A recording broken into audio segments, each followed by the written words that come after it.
By the end of this video, even the Xbox guys are gonna be surprised.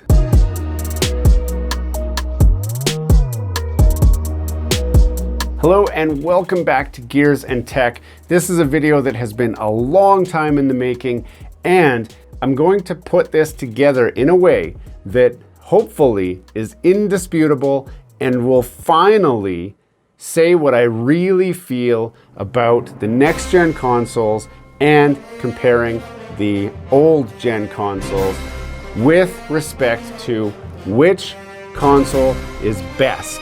Before I get too far into this, of course, everybody has varying opinions of what best is. And I'm going to air quote this because best is so subjective.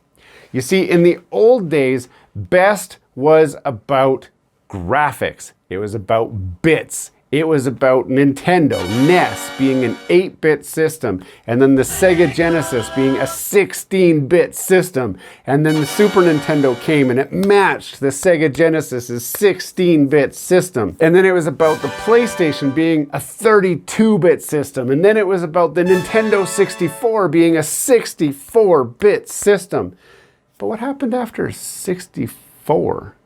Was the PlayStation 2 128 bits? Well, no, what happened was we stopped talking about bits and we started talking about teraflops. Before we get too far into this video, don't forget to subscribe to the channel down below. If you've seen some of our content already and have not subscribed, we want you to join our community. Smash that like button, hit subscribe, and let's get back to the video. Most people are familiar with the term teraflops. That's because the current gen systems are so much farther ahead than the previous ones. So the PlayStation 2 was capable of 6.2 gigaflops. So that is, according to this calculator, is 0.0062 teraflops. Not very powerful when you consider today's gaming systems, but plenty powerful at the time. So we stopped talking about bits at the 64-bit gen cycle, started talking about flops. Now the reason we moved to flops is because flops are an accurate way to measure the performance of a system as a combined unit. So you can take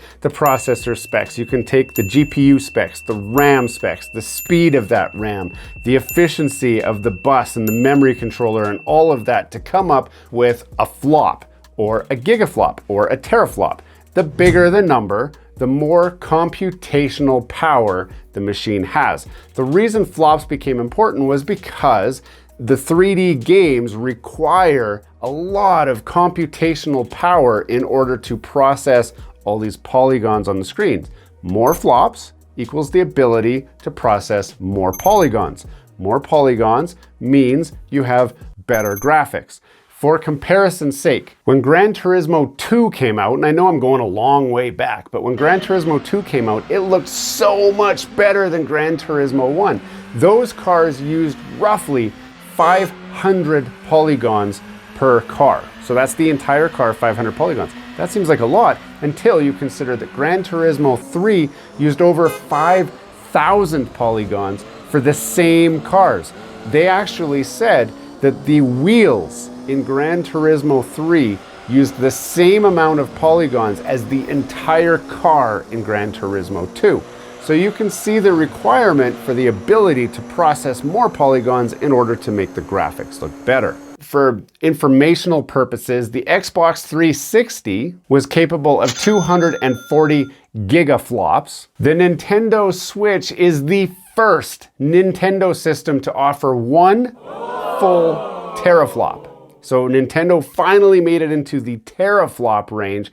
The Xbox One is capable of 1.31 teraflops. PlayStation 4 did just over 1.8 teraflops. That's just the regular PlayStation 4. And then when the PlayStation 4 Pro came out, it did 4.2 teraflops. So the performance capabilities were quite improved in that mid-generation upgrade, which takes us to today.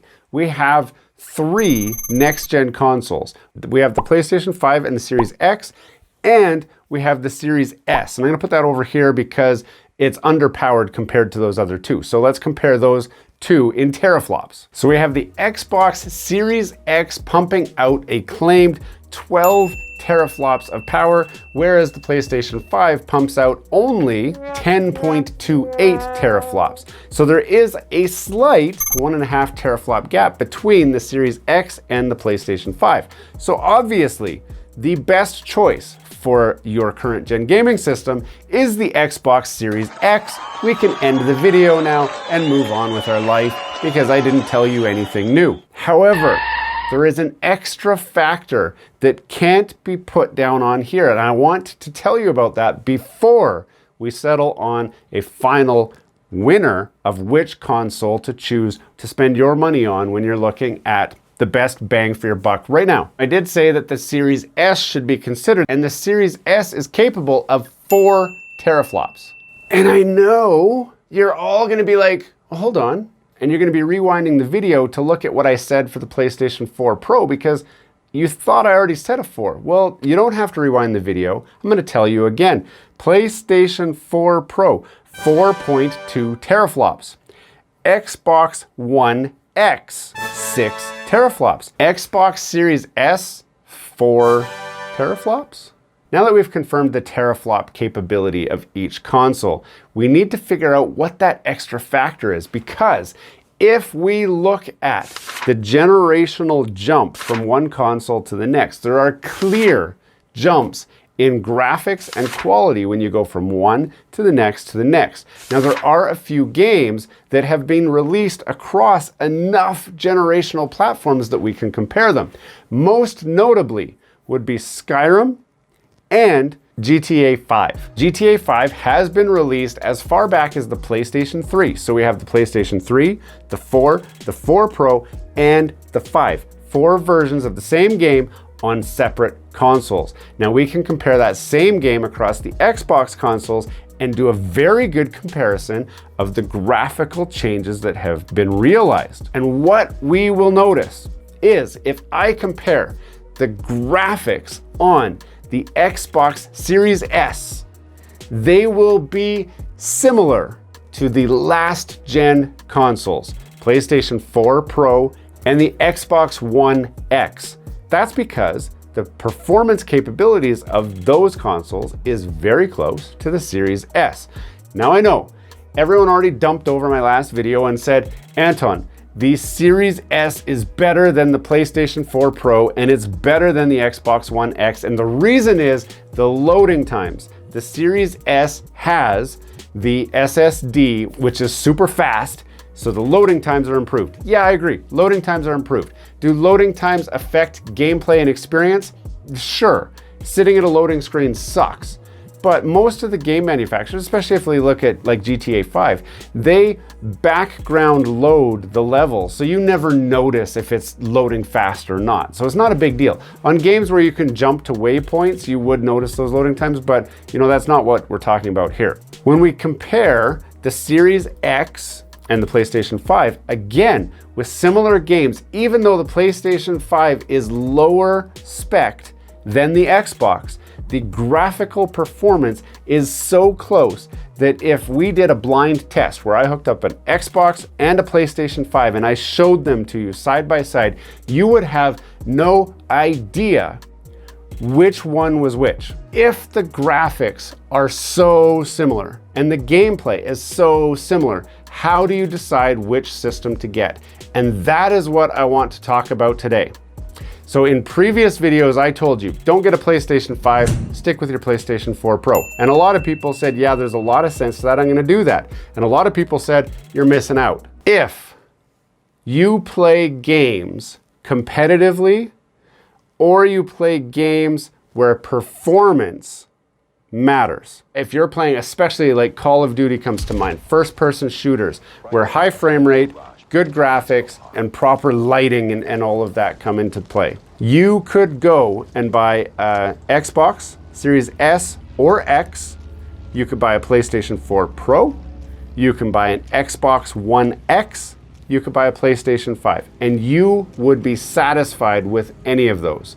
Yes, the current gen systems, the Series X, Series S, and the PlayStation 5, do have higher frame rate capabilities. However, do not be fooled when they say 4K 120 hertz. You will not get 4K at 120 frames per second on the current gen consoles, the next gen consoles, right now. It's not happening right now. In order to get the 120 frames per second, you must set it to performance mode, which drops it to 1080p. It might still upscale it to 4K signal, so your TV says it's 4K, but it's not. You do not have a 4K video game at 120 frames per second. Comparatively, the PlayStation 4 Pro can do the same game at 1080p at 60 frames per second. If you are playing on a television, your TV probably does not do 120 frames per second. It probably only does 60 frames per second if you're lucky. And if that's the case, your PlayStation 4 Pro and your PlayStation 5 and your Xbox One X and your Xbox Series S and your Xbox Series X are all going to produce the same graphics at the same frame rate. I'm going to put a little asterisk next to that statement, and that is the last gen systems will peak at 60 frames per second, but they will not be a locked, steady 60 frames per second. They will drop when action gets heavy on the screen. They will drop sometimes to 30, maybe to 20. Who knows? You will see that difference. In fact, as somebody who has a PlayStation 5, playing PlayStation 5 Call of Duty and then going back to a PlayStation 4, I do notice a difference in the graphics, and I do notice a difference in the frame rate. Is it a big difference? No, but it is a noticeable difference. Yes, there are benefits to being on the current gen systems, but marginal. If you're playing other games like, I don't know, NBA 2K22 or NHL or NFL or like a sports game, I really don't think you're gonna get any benefit besides a little bit prettier graphics, and that's it. Your frame rate is gonna be inconsequential in this case. That's for the competitive gamer who wants the edge. If you want the edge, you got the money, go buy a PlayStation 5, be happy. Go buy an Xbox Series X, be happy. Even if you can only afford an Xbox Series S, you can buy that and still be happy. And I know that's the part that's gonna surprise you, because I've told you before, don't buy a Series S. My opinion has changed slightly. And that is simply that they're gonna make all the games work on the Series S anyway. You don't care about graphics and performance anyway. You can at least play the game with a cheap console, whatever, who cares? If you enjoy playing experiential games, what do I mean by experiential? Ratchet and Clank Rift Apart is an experiential game. Returnal is an experiential game. Ghost of Tsushima is an experiential game. They are games where it's not about beating somebody. It's not a competitive game. It's about experiencing the game. Heck, even Spider-Man I would call an experiential game. If you are playing an experiential game, a game where immersion is key, a game where every little nuance is heightened by the better experience, where the developers want you to go through an emotional ride as you experience this game. If that's you, you probably know who you are, right? So now you're wondering, okay, I want the best experience. What am I playing on? You want a PlayStation 5. Period. There is no discussion, no debate. There is no way anybody on this planet at this point today will convince me that any other system is the one to play the game on. And I will tell you exactly why. This is why. The DualSense controller is truly what sets the PlayStation 5 apart from the Xbox. The technology in this controller with the haptic feedback is phenomenal. The adaptive triggers that have the ability to adjust the resistance, they have the ability to adjust the click point. I'll admit it, right now, it seems like a gimmick. How can it make that much of a difference? But I am telling you, if you are somebody who wants to experience your game, you want that haptic feedback, you want those adaptive triggers. The experience changes. Trust me, it changes with that.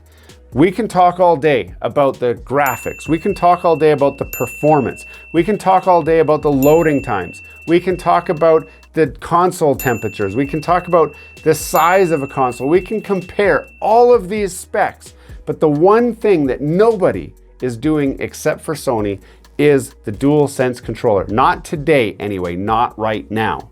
And because they're the only ones doing it, the only way to experience the next gen games, the way that the developers truly want you to experience them, is with that DualSense controller. I know this has been sitting here taunting you this whole time. Why do I have this controller? Well, this one I'm actually giving away, and I've been putting a plug in all my videos so far. If you have not entered the contest for this controller, it can be yours. We're giving it away for free. You don't have to do anything except sign up for it. I will put a link in the description where you can go and get the password for this controller giveaway. It's happening soon. If I've already given it away and you're watching this video, make sure you're subscribed so you don't miss the next giveaway. I will do more giveaways, and they could be like this, they could be something else. Who knows? One day I might give away a PlayStation 5 or an Xbox. Who knows?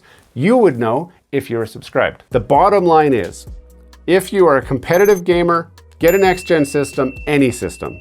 It'll give you the edge. It'll be the best experience you can get for competitive gaming, high frame rate, fast load times, good graphics. Just get one, pick one. Series S, Series X, PlayStation 5, doesn't matter. If you're not a competitive gamer, you just want to be able to play games, get an old gen system. Get a PlayStation 4 Pro, get an Xbox One X. You can get them secondhand for quite inexpensive, and just wait. Wait for the next gen systems to drop in price and become more available. If you have to buy it from a scalper, just wait. If you can walk into the store and get it, sure, get it. Or just stick with your old gen system. If you are an experiential player and you want the best experience for the game, PlayStation 5 is where it's at. That's it. End of discussion. Mic drop. Video is over. Hey, thanks for watching all the way to the end of this video. We hope you enjoy the content in this video, and we'd love to have you come back. Consider subscribing to the channel if you haven't already.